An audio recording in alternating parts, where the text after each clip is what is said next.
Bienvenidos a una nueva conversación con el libro en este ciclo del año 2022 en que estaremos conversando con personajes de primer nivel mundial y tenemos el honor, el privilegio de contar nada más y nada menos que con Hernando de Soto, que es, yo diría, uno de los intelectuales, pensadores, economistas más importantes, influyentes y que mayor impacto ha tenido, que haya salido de América Latina.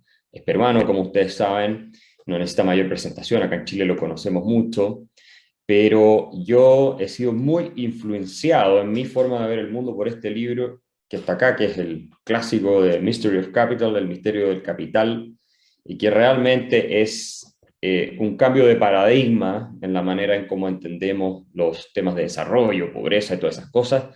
Pero Hernando no solamente es presidente y fundador del Instituto de Libertad y Democracia, ha sido uno de los arquitectos de reformas económicas que han permitido al Perú salir adelante, tener una especie de milagro económico, esa es la verdad de las cosas. Ha estado también involucrado en política. Hace poco fuiste candidato presidencial, estuviste en la carrera presidencial. Hernando, yo soñaba con que pudieras llegar a presidir la primera magistratura en el Perú. Tú has sido elogiado, incluso has sido mencionado hasta como candidato al Premio Nobel de Economía. O sea, has tenido una trayectoria realmente impresionante y yo quisiera comenzar esta conversación preguntándote primero, ¿cómo estás tú y cómo se está desarrollando tu país en el que tú tienes mucho que decir y mucha influencia?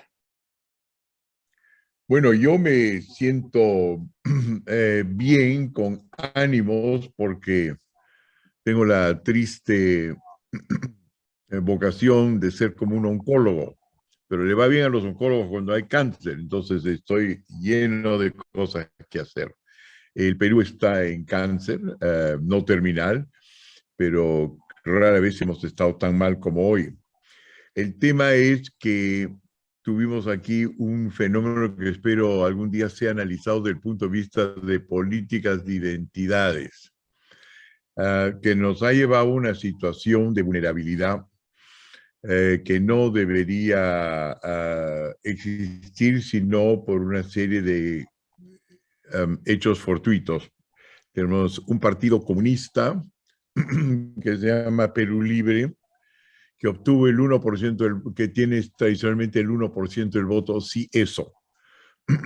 En búsqueda de un candidato encontró una persona sencilla, simpática, un sindicalista llamado desconocido, pero llamado Pedro Castillo, a quien le ofrece el partido como vientre en alquiler. Eso pasa mucho en el Perú. Si hay un lugar donde hay propiedad privada en el Perú, son los partidos políticos. Entonces le Así es. ofrece como vientre de alquiler, pide, por supuesto, el vientre de alquiler una buena cantidad de los candidatos a Congreso que van junto con la lista presidencial, y del 1% en marzo pasa al 13%. Me gana en Boca de Urno por 2 puntos. Yo salí segundo en Boca de Urno, a la sorpresa de todo el mundo. Y era que un candidato que decía algunas cosas muy parecidas a las mías, que tenían que ver con la pobreza en el Perú, que era inútil, pero lo decía del corazón, mientras que yo me dirigía a la billetera. Pero eso le dio estos 12 puntos,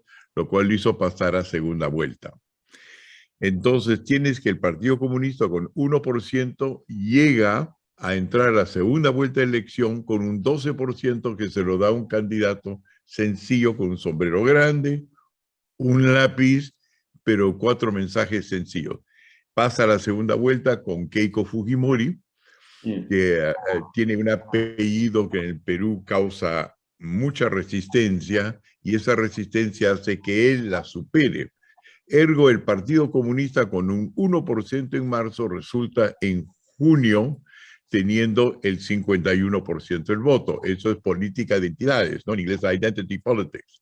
Sí, Y sí. se le ocurre como presidente paso a decir, necesitamos una asamblea constituyente aprovechando nuestra popularidad de hoy, y eso lleva, estilo Made in Caracas, a una situación en la cual pueden fácilmente obtener la asamblea constituyente, en cuyo caso en un año una serie de rojos, 120 de ellos, ¿qué dirá el referéndum? 90 de ellos deciden cómo rediseñar al Perú con 1% del voto. Entonces, me encuentro ahora, te estoy dando una respuesta larga, tratando de construir una cosa que parece legal, más que no es legítima, y que no podemos dejar que un 1%, como en Venezuela o en otros países comunistas, a través de un catch-22, es decir, una trampa dada por las circunstancias de constituciones desfasadas en cuanto a los mecanismos que permiten cambiarla de forma democrática, nos deje legalmente, si bien ilegítimamente, en las manos del 1% de la población que recibe instrucciones de Caracas y de Cuba y que están financiados por Rusia. En ese rompecabezas me encuentro, Axel.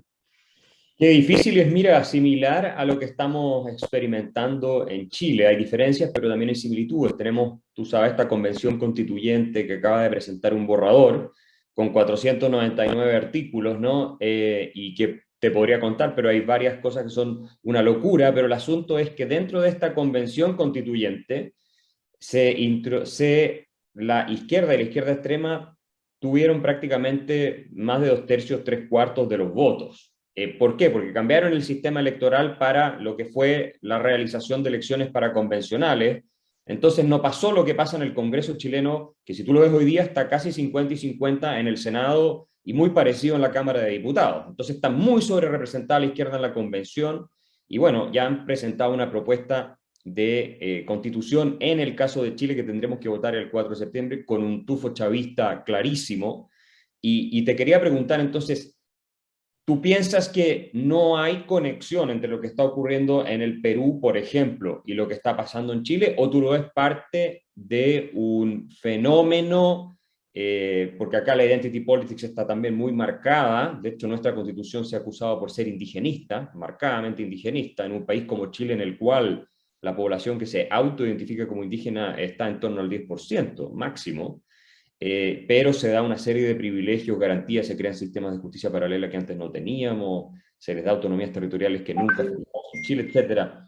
Entonces, esto no es algo que a mí al menos me parezca muy nuevo en la historia latinoamericana, pero me interesa el paralelo con lo que está ocurriendo en el Perú. ¿Tú ves alguna relación o crees que estos son, digamos, movimientos que se están dando en distintas partes y finalmente como la identity politics, que tú encuentras problemas relacionados incluso en Europa, en otros lados con este fenómeno? Bueno, no conozco lo suficiente el caso de Chile como para hacer una comparación yo, pero lo que te puedo dar es algunos elementos con los cuales quizás tú puedes hacer, o gracias a este diálogo o inicio de este diálogo, podemos ir encontrando similitudes o coincidencias o que es el mismo fenómeno. Uno, hay una cosa que es cierta quizás, por lo menos con otros países de América Latina, que en todo caso se refiere al Perú, ¿no? Que se ha hablado mucho tiempo de una economía social de mercado, eso es lo que dice tanto nuestra Constitución del 79 como la de 1993, pero en todos casos esa economía social de mercado no se ha dado para las clases más pobres. Está ahí en los libros, pero los mecanismos, los vehículos que permiten que tú tengas esos derechos e instrumentos que son necesarios para lograr triunfar en un capitalismo democrático, en un capitalismo con vocación social, no se han dado. No tiene la mayor parte de los pobres del Perú, no la mayor parte, la increíble mayor parte de la población peruana trabaja en empresas que no tienen responsabilidad limitada y por lo tanto no tienen manera de que se mida su riesgo en mercados de inversión o de créditos nacionales o extranjeros. No tienen forma de identificarse frente a mercados de capital, tienen que actuar dentro de comunidades, en muchos casos en la población indígena del país, que a diferencia en Chile, los indígenas son la mayor parte de nuestro país, y por lo tanto, antes de tomar una decisión rápido, compro esto, vendo esto, me meto en esto, tienen que consultar con 30,000 vecinos y tienen pues una cantidad de limitaciones que hace que la economía de mercado no les llega. y ven el extranjero no como un mercado o provisión, sino como algo lejos que podría estar dominándolos. Y a veces una clase empresarial, que en el Perú es eso, es una clase empresarial, pero no es la clase empresarial, digamos, de los Estados Unidos, que tiene una vocación política y social y se mete a fondo en el asunto para defender los intereses de la sociedad en general y no solamente los propios.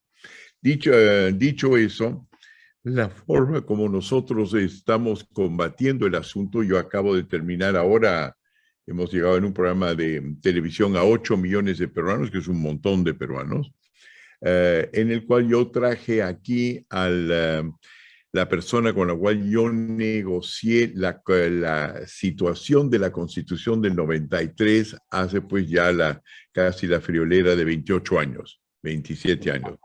En ese momento el presidente Fujimori había hecho un golpe de Estado para ponernos en situación que dicho paso no se dio cuenta que había hecho un golpe de Estado cuando lo hizo. Él dijo, yo he ido aquí a disolver el Congreso, dijo. Entonces él explicó que, salvo que haya visto una película de Woody Allen el día antes, disolver el Congreso no solamente significa que entran 3 militares con bigotes y dientes de oro y lo sacan y lo meten en un avión, sino disolver cualquier otro poder del Estado es un golpe de Estado. Por lo tanto, los Estados Unidos cortan, como estábamos en ese momento rehabilitándonos, todos los fondos públicos, que era la mayor parte del dinero que nos venían, toda ayuda militar que se nos proporcionaba en la guerra contra Sendero, nos corta. Y entonces Fujimori se encuentra desamparado, no logra con los equipos usuales resolver esto, me llama y yo tomo la posición siguiente, que es conectarme con un señor que se llama Bernard Aronson, que también es conocido en Chile, que era subsecretario de Asuntos Hemisféricos, fue su posición más importante. Durante varios años participó también, era el enviado del gobierno en los tratados de paz de Colombia con la FARC, entre el gobierno y la FARC, y le pedí que recordara conmigo en público, frente a esos 8 millones de televidentes, cómo fue esa constitución. Entonces, la primera cosa que nosotros hemos hecho es aclarar que él hizo su golpe de Estado, no le funciona, me llama a mí un mes después para que medie, agarre un documento, en base a eso me doy cuenta que Fujimori no va a regresar a la constitución antigua, sino lo masacra su oposición, sino que hay que mirar hacia adelante y crear una nueva constitución, pero esta sí en forma democrática. Fujimori acepta el planteamiento, no le queda otra. Eso significa que la Constitución de 1993 no es la constitución de una dictadura, sino fue una constitución para acabar con una dictadura. Eso ya lo hemos aclarado, entonces le estamos quitando esos puntos al gobierno. La segunda cosa que estamos quitándole es que el argumento que da entonces Bernard Aronson y el secretario de Estado Eagleburger la segunda cosa que le damos a ellos es el argumento mediante el cual el Congreso de los Estados Unidos acepta que con el Perú se haga una excepción de tolerancia a un golpe de Estado que son condición es, uno, se regresa a la democracia mirando hacia adelante, pero segundo caso es que la Constitución, disculpe, la llamada telefónica me hizo perder el hilo, pero la Constitución se hace excepcional por la guerra que estamos llevando frente a Sendero Luminoso. Entonces se apela a los distintos estamentos militares americanos de la OTAN, ya habían hecho sus estudios que Lima estaría por caer en 1994 frente a Sendero, y que eso era inaceptable porque Sendero solamente podía ser comparable al régimen del Khmer Rouge de Pol Pot en Camboya, que procedía a un genocidio. Entonces, todos los países latinoamericanos, en base a una propuesta que diseñamos nosotros, acepta de que una constitución nueva es la solución, que todos los partidos peruanos se expresen y esta vez se pasa por alto lo del Perú y refluyen los fondos. Bueno, lo que ocurre que es diferente con la situación ahora es de que la llamada a la invocación, la llamada a una nueva constitución en el Perú se hace a través de se hace a través de una demanda del pueblo abajo hacia arriba. Es una iniciativa popular que iniciamos nosotros. Una cosa. La segunda cosa es de que después de redactada la Constitución y vista distintas opciones con la prensa y en comunicados continuos, los peruanos entonces hacen un referéndum y se aprueba o no se aprueba, y en este caso se aprobó. ¿Qué están haciendo hoy día los rojos? Y estamos hablando de la Secretaría General del Partido Comunista que se llama Perú Libre. Ellos lo que están diciendo es, primero vamos a tener un referéndum que viene de arriba hacia abajo. Es decir, que no es un referéndum, es un plebiscito. Los dictadores hacen plebiscitos, son los que dan esto o lo otro, lo que se dice en vulgar, o la tomas o te jodes. Eso es un plebiscito, es el arma de Napoleón, de Ferdinand Marcos, etc. Entonces, una vez que uno ha aprobado una constitución cuyo tema y contenido uno no conoce, entonces se permite que una mayoría de rojos, que represente el 1%, pero son las caras visibles de una elección, deciden un cuarto oscuro donde se va el resto del país. Made in Caracas. Entonces, lo que estamos tratando ahora, cuando hemos salido a televisión, lo que hemos salido es con los documentos diciendo las políticas llamadas de libre mercado, etcétera, del Perú, no fueron el fruto de una dictadura, sino de una democracia con el objetivo de acabar con una dictadura de Fujimori, que es distinto, y con el objetivo de combatir a Sendero Luminoso, que tampoco tenía más del 1%, y por lo tanto, no vamos a dejar que por una leguleyada, porque no se encontró en todo el enjambre de la legislación peruana una salida legal, vamos a dejar que la democracia se cometa suicidio. Si hay una cosa que no puede ser una democracia, es suicidarse. Y eso ya está fácilmente combatible. ¿Por qué? Porque si bien la ley peruana para vacar un presidente o acabar con un régimen que ha sido creado, teleguiado por el eje Rusia, que le ha matado 32 mil millones de dólares a Cuba.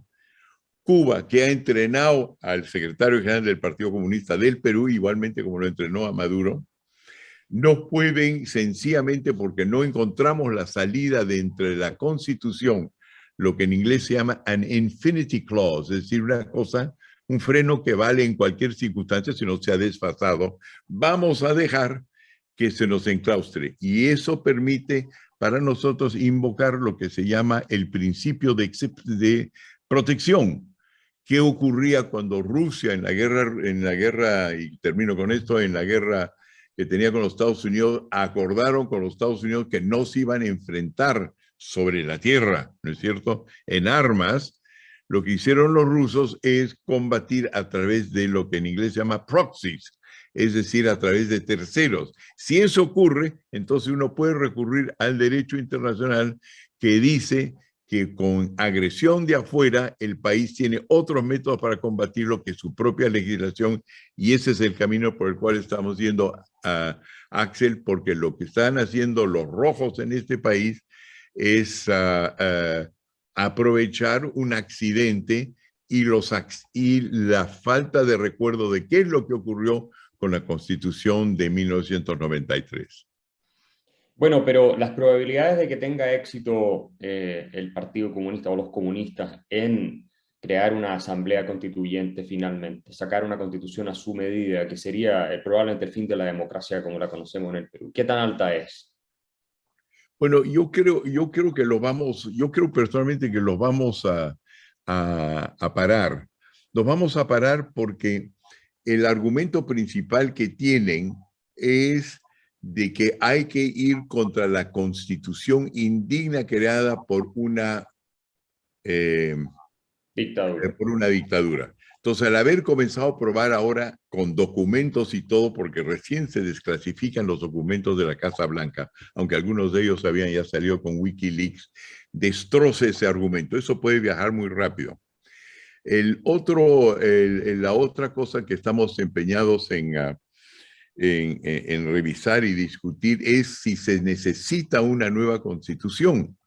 El hecho es que, dada la constitución actual y los tratados internacionales que tiene el Perú, le dan una enorme ventaja a los ciudadanos más pobres del Perú de salir de la pobreza que de repente no viene con la próxima constitución.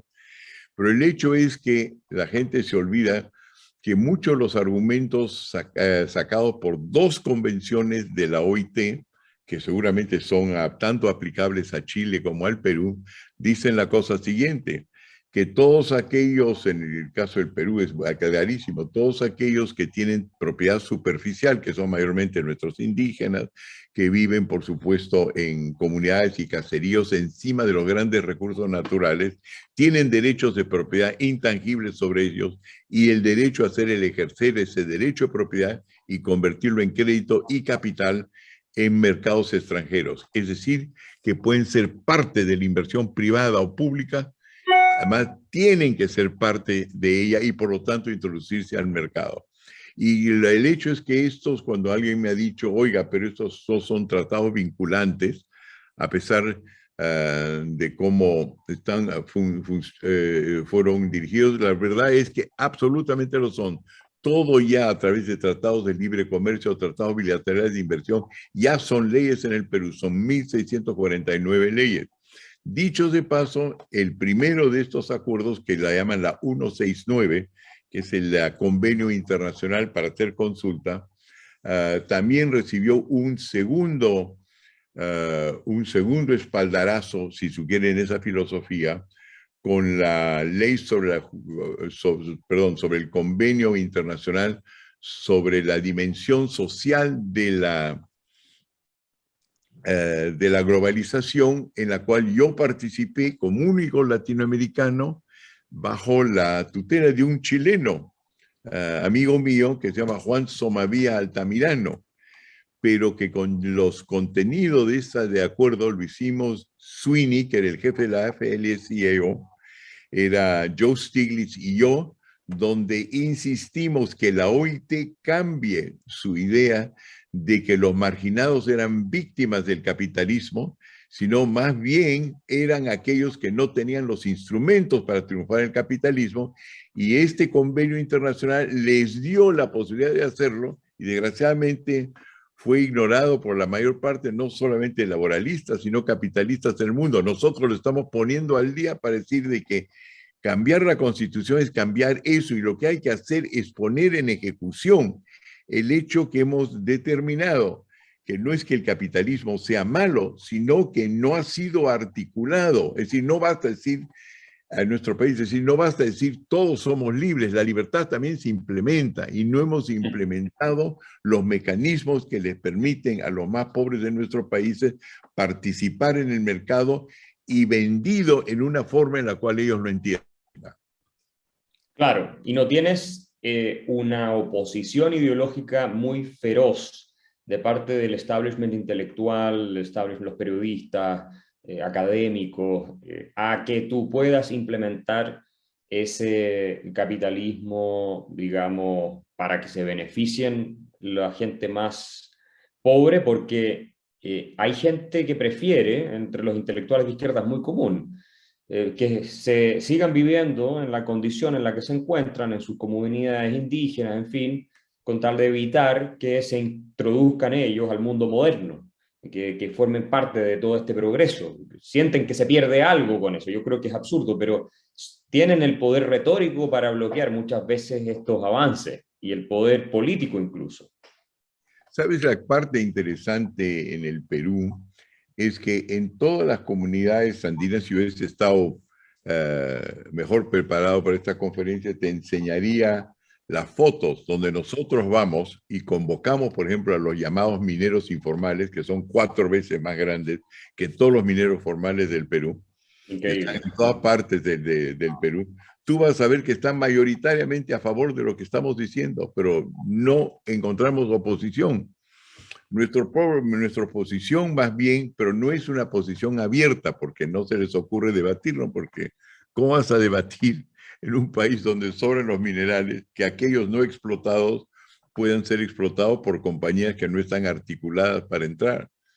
El problema que tenemos es la falta de liderazgo, una serie de peruanos entrenados en el extranjero con muy buenas intenciones, como son los medioambientalistas, que bloquean los problemas a los más pobres, porque son los más indefensos, para hacer sus empresas, les vuelan sus refinerías, les vuelan sus, pero literalmente así, dinamitazos, creando viudas a sus distintos pequeños mineros, porque son sucios, contaminan el ambiente.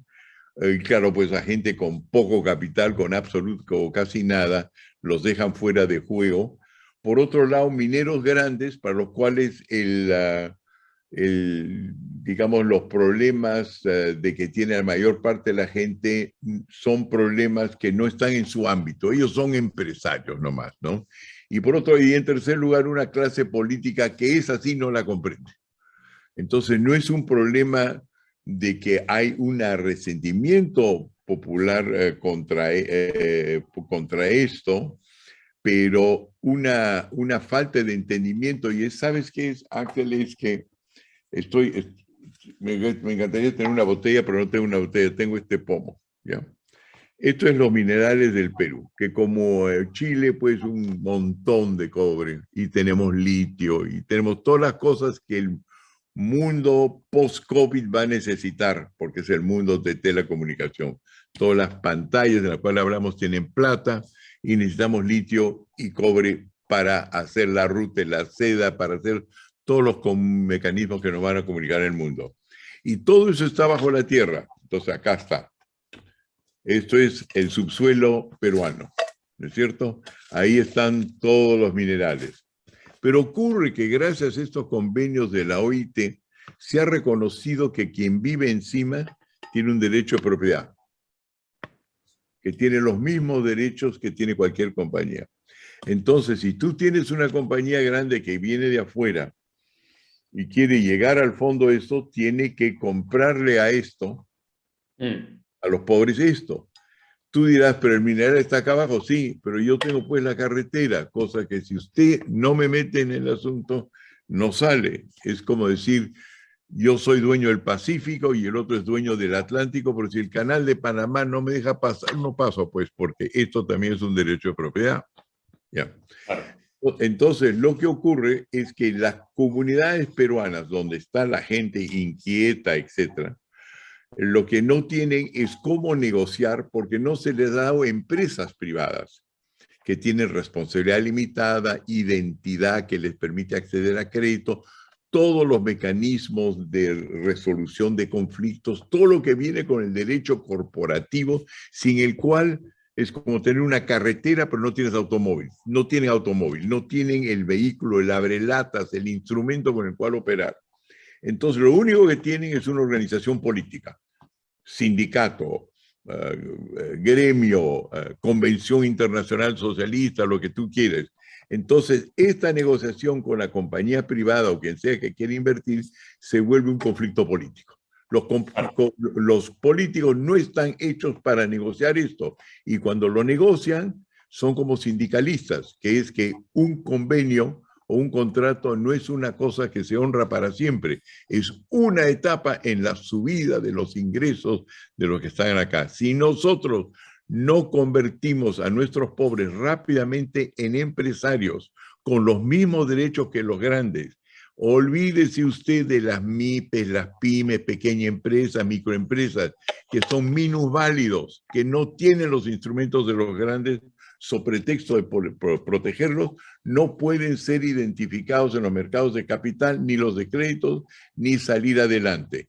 Tenemos que dejar de pensar que las MIPES necesitan, en la mayor parte de casos, ayudas que no son necesarias. Tienen que poder salir e identificarse afuera como individuos y de poder decidir actuar y conformarse en grupos que no sean necesariamente familiares. En mi caso, Axel, ¿no? Si yo tuviera, voy a tener justamente ahora un almuerzo con mis parientes en el Perú, y si yo tuviera que formar una empresa con ellos, estaría fundido. Uno es un artista, el otro es muy alegre, bebe un montón de licor, el tercero prefiere casar a mujeres, el cuarto es un brillante músico, pero yo no puedo. La ventaja del Occidente y lo que nos da Occidente es que podemos encontrarnos personas que no son de familia y combinar, eso es la base del capitalismo, combinar con gente que no es de su misma sangre, pero que tiene y comparte talentos, para la televisión como para una empresa. Entonces, mientras que tenemos acá los quechuas del Perú solidarios, los aymaras del Perú, los guaraníes, etcétera, estamos fritos, pues, porque esa es la economía tribal.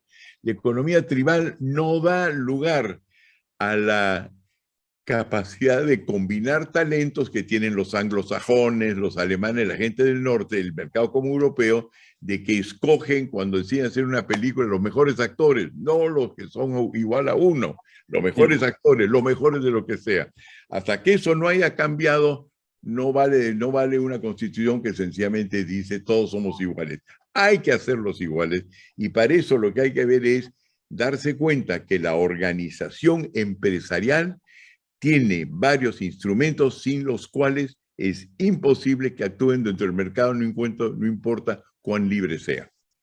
Importante todo lo que estás diciendo, Hernando, para nosotros los chilenos, porque además de experiencias muy fracasadas que tenemos con los mapuches, que son pueblos originarios o en realidad son chilenos que tienen mayor grado de ascendencia indígena en el sur del país, a los cuales se les ha dado durante décadas tierras que han ido reclamando, pero en propiedad común, en propiedad tribal, que ellos no pueden transar. De hecho, la ley les prohíbe venderla o utilizarla comercialmente de alguna manera con el mundo no de la tribu.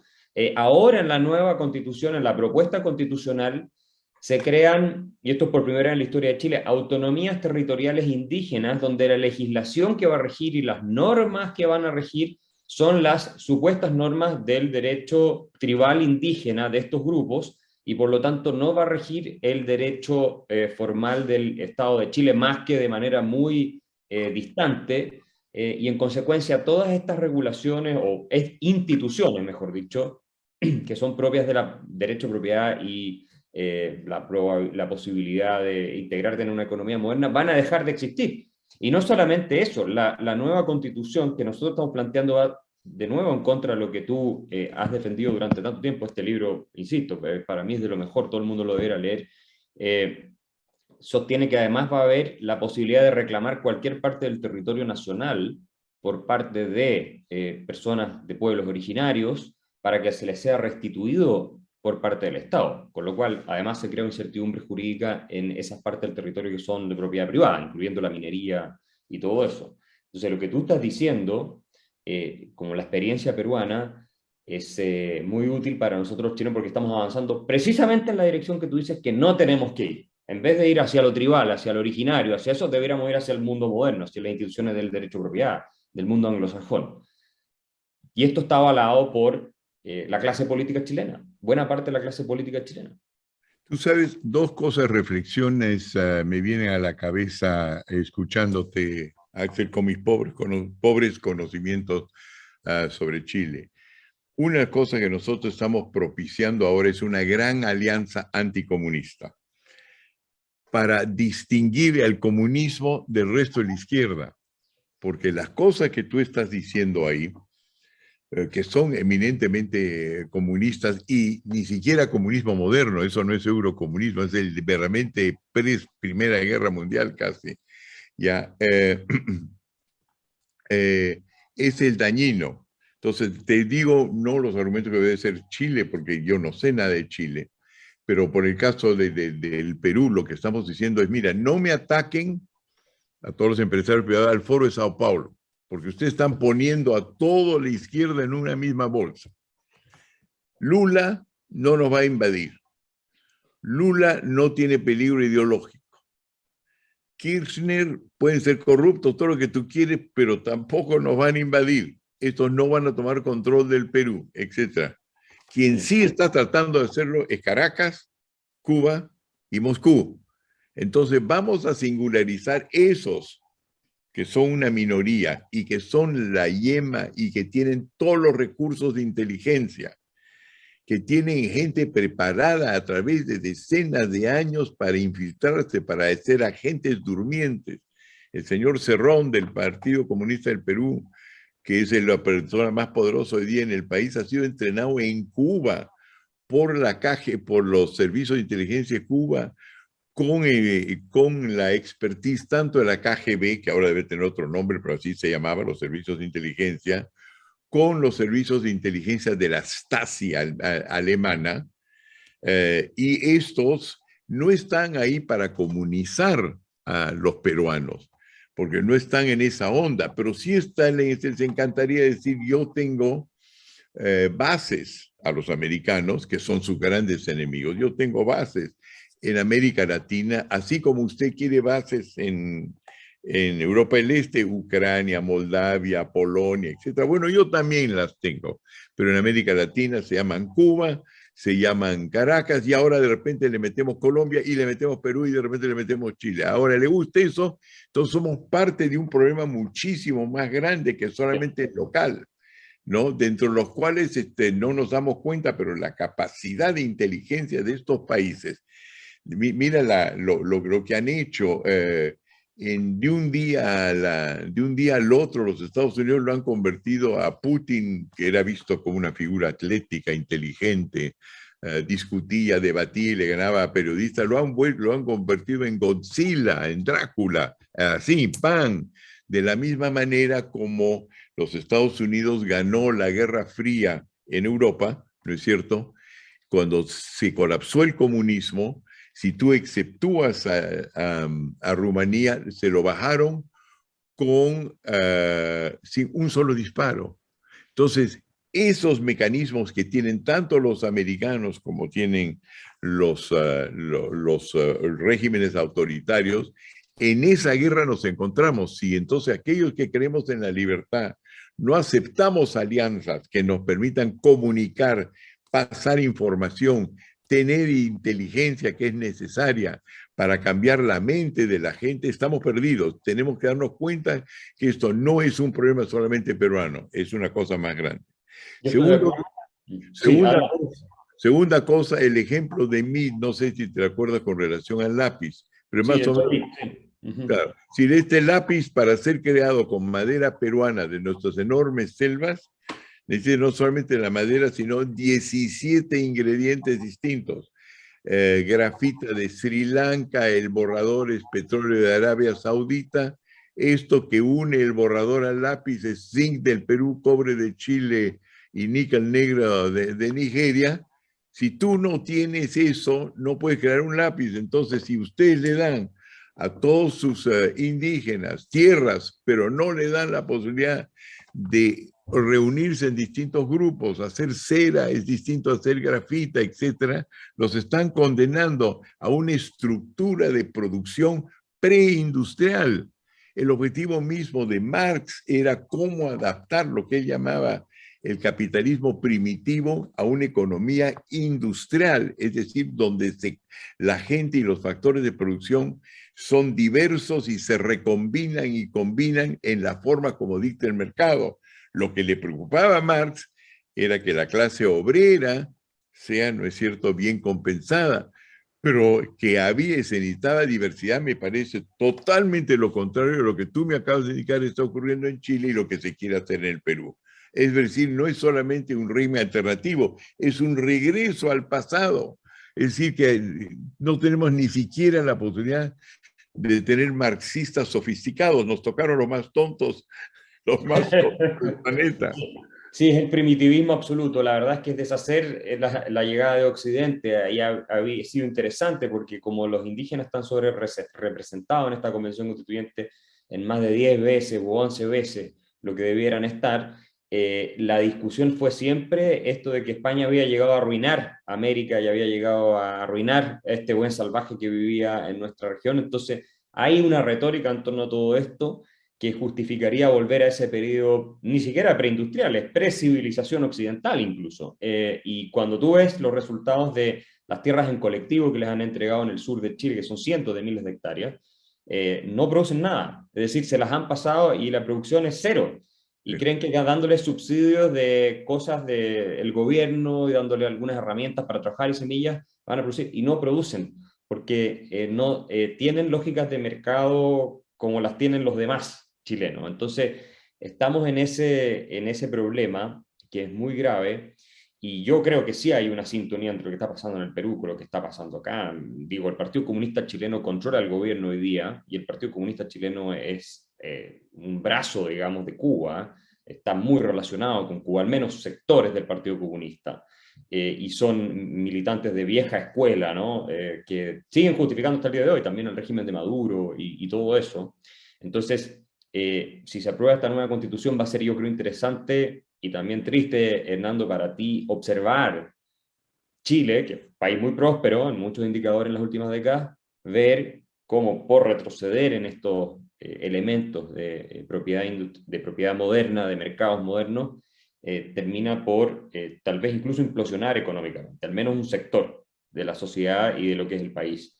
Así es que esperamos que eso no ocurra, pero quería preguntarte también por, básicamente, se rumorea mucho, en el caso de Perú, que a Castillo no le queda mucho tiempo, que lo van a sacar, que lo van a destituir, y que eso, algunos me han dicho, puede ser peor, incluso porque quedarían personas que son más extremas o más inteligentes siendo más extremas. ¿Cómo se ve la estabilidad política del Perú? Porque se especula muchísimo, como tienen una historia de que los presidentes no terminan o terminan presos o cosas así. ¿Cómo es esa parte de esta ecuación? Bueno, mi posición, que ahora va a ser aceptada por el partido y varios otros partidos, y creo que ya está avanzando, es de que hay que acabar con esto de las vacancias, en las cuales cortamos una cabeza, ¿no? Entonces, la forma como nosotros decimos hay que ver el Perú es que es una locomotora en la cual hay un maquinista, ¿no? Un conductor, y hay dos vagones.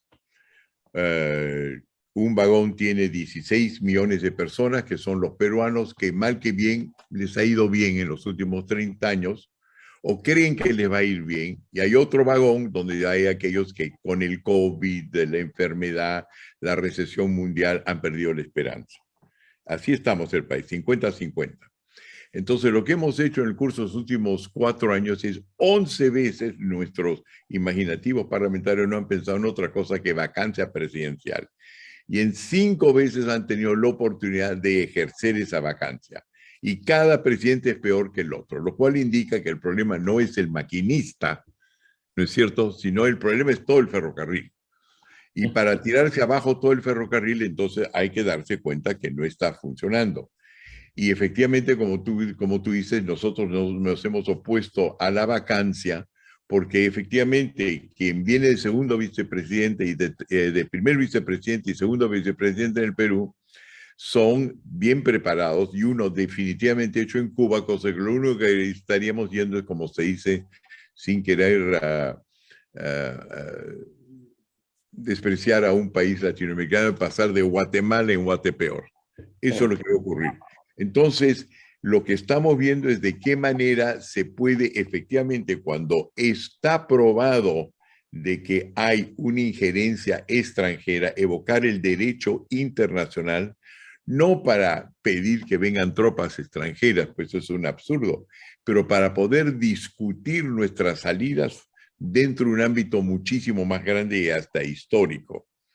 Entonces, eso se llama el war by proxy, ¿no? De que Rusia estará utilizando explosivos y misiles en Ucrania, pero nosotros estamos utilizando constituyentes, que es un viejo sistema también de los pequeños, es otra forma. Y eso significa que nosotros requerimos ayuda del extranjero para permitirnos informarnos mejor. Y para eso lo que necesitamos hacer es convertir con, yo estoy teniendo más éxito hasta ahora con europeos, me veo a nivel de jefes de Estado en Europa. Y lo mismo me ocurre en los países del norte. pero tratar de voltear, ya el Congreso creo que lo tengo en buen camino, pero voltear el asunto para que no se perciba, para que nos demos cuenta de que aquí lo que hay es un grupo de intelectuales chilenos, por lo que yo veo, tú, por ejemplo, tus camaradas, pero también he visto que el presidente Boric es uno de mis seguidores, cosa que él también está buscando salidas y no habla necesariamente bien de Cuba y lo otro. En primer lugar, estrategia. Liquidemos a los rojos que están organizados, que piensan y que tienen una sola cabeza y tienen plata para meterse en esto, mientras que nosotros andamos aquí escarbando para una donación, para ver si vendemos un libro, etcétera. Estamos en una posición de inferioridad espantosa. Entonces ellos tienen una especie de chiefs of staff, ¿no? Mando central de guerra, muchísimo más poderoso que el nuestro. Y es problema de aquí nomás, mismo Sun Tzu. Y para poder y darnos cuenta de que no es que Chile flota como un planeta separado en el universo o el Perú, sino somos parte del planeta Tierra. Y en el caso del Perú, somos la tercera parte del 1%, ¿no es cierto?, de la población y de la riqueza mundial. Y si todos estos datos lo tienen los Estados Unidos, la OTAN, lo tiene la Comunidad Económica Europea, no los han juntado en el contexto de lo nuestro. Están capturados por intelectuales de afuera que se llaman Latinoamericanists, que les encanta ver nuestra realidad dentro del ámbito chiquito de qué pasó con los mapuches y cómo nuestros ancestros más blancos los explotaron, lo cual probablemente es cierto. En el caso del Perú definitivamente es cierto. Bueno, y la idea es, y ahora esto es el caso de Chile, no. Si estas cosas están ocurriendo en todos estos países a la vez, significa que hay un plan que está en marcha. Yo dije en el caso del último bestseller que tuvo, he escrito libros, pero no, solamente 2 han sido bestsellers, El Misterio Capital, mi último capítulo se llama El Regreso del Fantasma de Marx, que no basta, así es, último capítulo, El Fantasma de Marx, que no basta solamente crear una economía de mercado que ayuda, es accesible a todo el mundo. Ningún país del mundo ha hecho la transición de agarrar sus masas más pobres y pasarlas a un capitalismo donde hay justicia social, por supuesto, pero donde todos puedan prosperar sin un plan o sin un proceso, aunque sea espontáneo, dirigido en una orientación específica. Y es un plan que sigue. Una cosa, por ejemplo, que te invitaría que podríamos hacer tanto chilenos como peruanos, es visitar a mis queridos amigos con los cuales trabajamos continuamente, que son las asociaciones de indígenas en Norteamérica. Ellos ya están en camino en economía de mercado. Se trató de protegerlos desde la emancipación de los Estados Unidos, ¿no?, la independencia, hace más de 200 y pico de años, creándoles tribus aparte, reservaciones aparte. Y cuando eso no ha funcionado porque tienen las más altas tasas de suicidio, divorcio, enfermedades, familias deshechas, ahora, y debido al hecho que necesitan ocupar Alaska para pelearle mejor a Corea del Norte y Rusia, han comenzado a darles participación en la economía y mercado y han comenzado a surgir. Hay multimillonarios, hay esquimales con recursos interesantes. La misma cosa está pasando en British Columbia, donde hay una enorme cantidad de minas. Las poblaciones indígenas del Canadá son 3-4% de la población. No es tan grande como en nuestros países, pero han encontrado la forma de darles propiedad privada que les permita también no solamente tenerla, sino sus comunidades cobrar impuestos para que creen la infraestructura que necesita la propiedad privada para poder funcionar. Y yo tengo íntimo contacto con ellos, han venido al Perú varias veces y los estamos utilizando en fotos, en film, para indicar de que hay indígenas súper prósperos en Occidente, inuits, aleutianos, esquimales, navajos, etcétera, que los americanos también se están despertando a ello, que hasta ahora les ha importado menos porque son una ínfima parte de la población, pero en nuestro caso es crucial ver qué se hizo para que el indígena y el pobre local surja. Eso no nace espontáneamente, o se crean horribles condiciones históricas o logramos crear situaciones que nos permiten avanzar eso. No hay maneras de repartir la riqueza que no pasan solamente por la vía socialista, sino por dándole más mercado que no hemos sabido dárselos, y en gran parte es toda nuestra culpa por estar invadidos por este pasadismo, que significa que nosotros, que mientras que Elon Musk está tratando de ver de qué manera poblamos el Marte, todos nosotros queremos regresar hasta hace 500 años. No puede ser, eso no tiene sentido.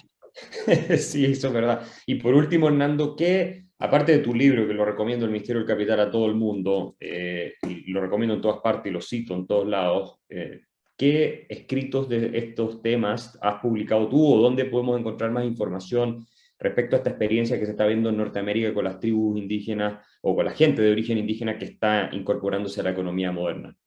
Bueno, yo he escrito sobre eso varias cosas que te las voy a enviar, pero sobre todo te voy a enviar 4 películas documentales de 1 hora cada uno que han ganado premios y han salido en PBS en los Estados Unidos Perfecto. y que son mis viajes alrededor del mundo, en el cual inclusive indico cómo Japón, al final de la Segunda Guerra Mundial, tenía un Producto Bruto Interno per cápita que era la mitad del de Chile, la mitad de tercera parte la del Perú, y cómo en 11 años, debido a las políticas de MacArthur, se convierte en una economía de mercado y los feudos se desensamblan y sus pueblos indígenas, por decirlo algo, resultan ser hoy día uno de los países más ricos del mundo. Entonces, lo interesante de este caso es que como fue hecho como parte de una acción militar es poco conocida, pero eso es muy aplicable a nosotros, más aplicable a nosotros, de lo que les interesa a los Estados Unidos. Desde el punto de vista de los Estados Unidos, destrozaron sencillamente una potencia que los bloqueaba. Entonces, en una he ido al Japón, he hablado con gente que estaba, me agarré un grupo de octogenarios que todavía vivían al principio de los años 90, ahora seguramente ya no existen, que fueron parte del proceso de cómo el feudo de la gente pobre y de las tribus locales fueron entregados en propiedad de mercado y se han convertido en uno de los países más ricos del mundo, y lo hicieron en 6 años. Y lo que bonito del estudio es que en lugar de hablarte bla, bla, bla y cosas escritas, como en esos tiempos no había televisión, por lo menos popular, todo se hacía a través de avisos. Y los avisos, como sabemos ahora, por tweets y todas las maneras, Instagram, TikTok, formas de explicarse, son mucho más efectivos.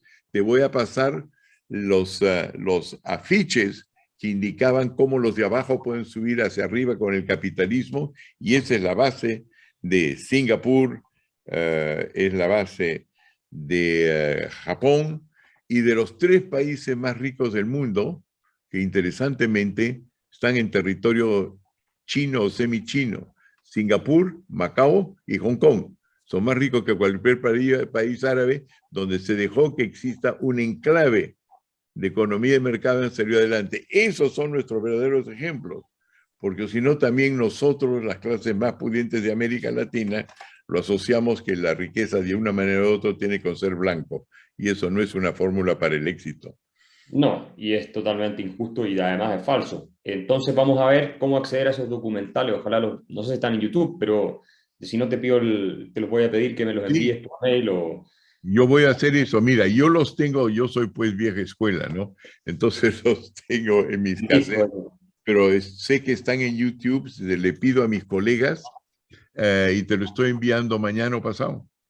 Excelente. Bueno, Hernando, ha sido fascinante, como siempre, conversar contigo, aprender todo esto. Seguro que nuestro público en Chile y América Latina que va a ver esta entrevista va a quedar formulándose muchas preguntas y ya también va a tener algunas respuestas a preguntas, inquietudes que tenía. Así que te agradezco muchísimo por esta conversación de nuevo con el Libero y nos veremos en una próxima oportunidad. Espero que disfrutes con tu familia tan entretenida que describiste hace pocos minutos. Sí, somos 40 primos que se reúnen. Bueno, todavía nosotros los blanquiñosos en el Perú seguimos un poquito tribales, pero la vamos a romper en la próxima generación. Y no dejes de pasar a vernos de camino al norte la próxima vez que viajas.